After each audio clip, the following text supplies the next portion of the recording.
they have been comfortable winners. They have been by far and away the best team. As a former Liverpool player, what's the biggest surprise for you this season about the way that Liverpool have won this title? Well, the biggest surprise is how early they won it. I mean, let's be honest. The way they played it all the way up until the horror show with PSG in the Champions League. They were by far the best side in England, and certainly, arguably, by far the best side in Europe or anywhere else. You know, they run out of steam, and again, that's a good learning curve for Slot. But it's a learning curve for Slot whilst you've got the Premier League title in your pocket. I mean, how we're talking about Arteta and Arsenal, talking about learning curves. But if you can be learning while you're winning, that's the best way to do it. That's for sure. So yeah, I think the biggest surprise is how early and how quickly they won it. In terms of the way they played, it's a surprise that the style changed so smoothly in such a short space of time from the Klopp rock and roll, 90 miles an hour from the first minute to the last minute, squeezing the life out of teams from the get-go to a more disciplined approach of when to turn up the volume, when to turn the volume down, when to calm things down, when to sit back, when to push forward. There was such a smooth change in the way they played in such a short space of time that had to surprise everybody.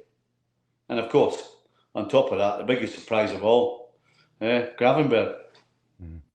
Yeah, sent off today, but he won't care. He was outstanding, named the Young Player of the Year. When you and your teammates won your 18th title for Liverpool, or the club's 18th title, your fifth, back in 1990, you were miles clear of Manchester United. Then Fergie happened, and Manchester United got to 20.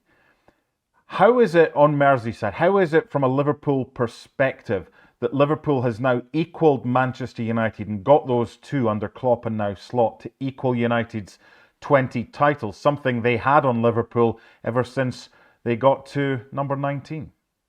Well, it's huge. Listen, I'm not sure there's a bigger or more bitter rivalry in English football than Liverpool and Man United. So the fact that Liverpool have now equalled the 20 is absolutely enormous. And the fact that, if you're a Liverpool fan, the fact that you look across the East Lancs and the odds of Man United winning a title anytime soon are pretty remote, as opposed to Anfield, where the chances of winning a title pretty soon are pretty huge, pretty big, and pretty good. So yeah, this is huge for Liverpool fans. To be able to look up the East Lancs and stick your tongue out and give it the old ha ha. I mean, that's just the way it is. Given your natural pessimism, and even on the final day when Liverpool got the title early on, you were still just not sure about this. If they sign Florian Wirtz, can anybody beat them next season? Yeah, absolutely. Yeah, signing Florian Wirtz doesn't guarantee Liverpool anything. All you got to do is look over at La Liga to Real Madrid, who won the treble last year, who signed Kylian Mbappe, and everybody said, well, there's no point in turning up. 12 months later, nothing.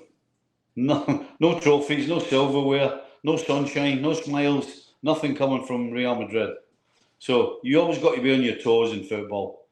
And certainly in the Premier League, you've got to be on your toes. And Liverpool cannot and should not, and I'm sure will not, drop the ball and think, regardless of who they sign, that next year is just going to be a case of turning up and winning the Premier League. That's not how it works. And I'm sure Arne Slot knows that. And everybody in Liverpool should be aware that it's going to take as much concentration, hard work and dedication next year as much as it did last year. Couple more for you before we end on this final Sunday. We know in the bottom three, and the three that came up are the three that have gone down, but the team that finished just above them was Tottenham Hotspur. They lost 4-1 at home to Brighton today, but they've got the Europa League and they'll be playing in the Champions League next season. Should, not will, but should Ange Postecoglou be allowed to manage Spurs and not be fired in the Champions League next season? Or is 17th in the Premier League just totally unacceptable for Tottenham Hotspur and Daniel Levy, regardless of the Europa League win? Yeah, 17th's unacceptable. Fourth bottom, unacceptable. I'm sorry. I can see that Daniel Levy's going to be under pressure from a large section of Spurs fans who get their first trophy in 17 years. But in terms of the body of work, yeah, and you'll be fortunate to keep a hold of his job. It could happen though. Mm-hmm. Yeah, well, again, it's the recency bias, isn't it? And it's the reaction of all the fans and whatever. And we will see with that one. Final one from me. I mentioned the three that came up have gone back down. Which of the three that are coming up, Leeds United as champions, Burnley and Sunderland, who got up yesterday through the playoffs, which of these is most likely to stay up next season to ensure we don't have another season where the three that came up are the three that go back down? I think the clear favourite is Leeds United. I'll be shocked if Burnley stay up. I'll be shocked if Sunderland stayed up. Leeds, on the other hand, I think have a shot at staying up.